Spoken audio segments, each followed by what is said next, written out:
गोपालपुर समुद्र बेलाभूमि रे घटिथिबा गणदुष्कर्म घटना को तीव्र निंदा करिछि गंजाम जिला बिजु जनता दल। पूर्वतन मुख्यमंत्री नवीन पट्टनायक निर्देशन आज बीजेडी एक प्रतिनिधि दल ब्रह्मपुर एसपी कार्यालय में पहुंची एसपी को साक्षात करिसेंति।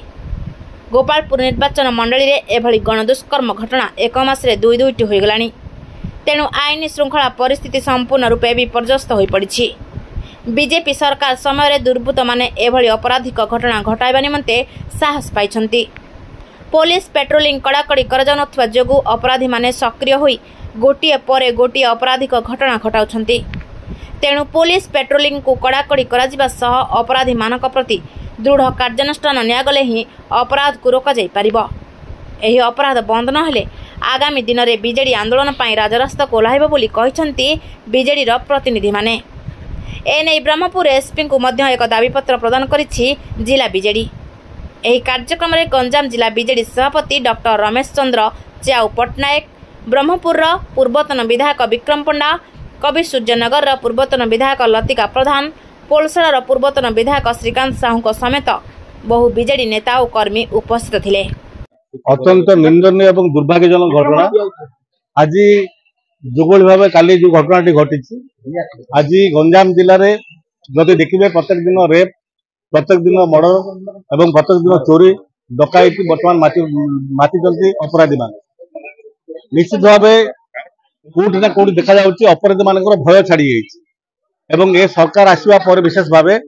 कारण ये सरकार कहते ओडिशा को नंबर 1 स्टेट करेंगे जहाँ परिलक्षित होची बोध हुए आमर दुर्भाग्य ओडिशावासी ओडिशा रेप रे मर्डर रे गण दुष्कर्म एवं चाइल्ड अब्यूजमेंट रे एवं डकायत रे बोधे निश्चित भाव नंबर 1 स्टेट हवाई जाऊँ आगू एवं सरकार ये सरकार आसवा पर जो प्रतिश्रुति देते से प्रतिश्रुति पालन कर विफल होती लोकों को सुरक्षा देवे विफल होती एवं विशेष भाव आज आईन श्रृंखला व्यवस्था जहाँ कौटी ना कौटी सरकार केवल अन्य दलर कर्मी मान केवल गिरफ करेंगे से पुलिस प्रशासन को लगौन काम लगौन एवं जी नाली गामछा पके जय श्रीराम कहला जो भी अपराध कले माफ एवं मंत्री एरिया रे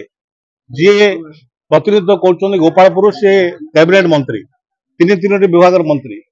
अति संवेदनशील एवं दुर्भाग्यजनक तांकर प्रतिक्रिया गोटे आप देखिले अल्प दिन तले दुईटी दुष्कर्म है एवं काली गोपालपुर भली पर्यटन स्थल जो पर्यटन स्थल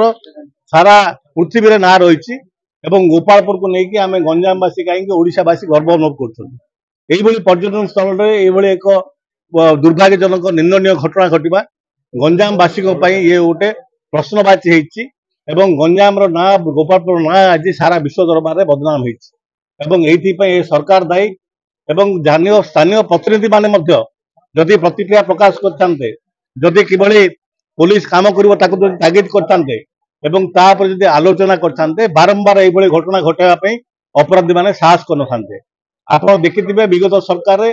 माननीय पूर्वतन मुख्यमंत्री नवीन पट्टनायक सरकार समय कौ वातावरण थिला आपण माने सांबादिकता अच्छी आपण माने समस्ते देखी 24 वर्ष भितर आम अपराध को किभली भाव नियंत्रण करते ये नवीन बाबू पर ये जो सरकार आसी जो सरकार लोक मान को बहु प्रतिश्रुति देते आज ता प्रतारण में पलटि विशेष भाव आज लोक बाहर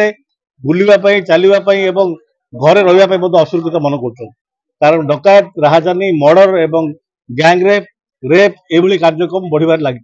तेणु ये सरकार को आम तागिद करूँ तुरंत एभली आईन श्रृंखला व्यवस्था किभली सुदृढ़ से दृष्टि दिंतु नचेत विजु जनता दल आगामी दिन में नवीन बाबू नेतृत्व में राजरास्ता को ओह्लैया बाध्य हो। मोहन सरकार गोटे वर्षकर अचीवमेंट है बहुत गुड़ा रेप जोटा कि माइनर चाइल्ड